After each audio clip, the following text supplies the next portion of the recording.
Jelgava, kurai jau ir pāri 750 gadu, ir bagāta ar vēsturi un kultūru. Lai pieminētu tās cīņas par neatkarību Jelgavas svētkiem, ir jāsaprot, ko mēs, kā tauta un jelgavnieki, esam sasnieguši.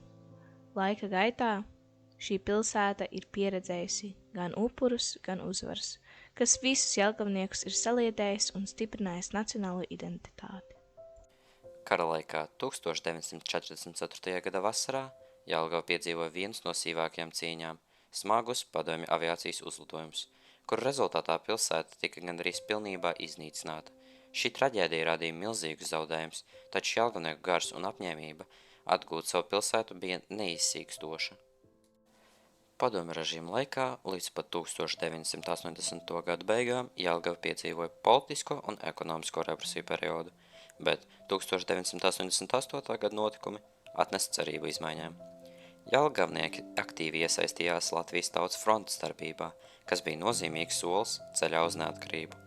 Jelgavas pašvaldības iegūšana no padomju varas 1989. gadā bija svarīgs moments, kas iezīmēja jelgavnieku spēju pārvaldīt savu likteni.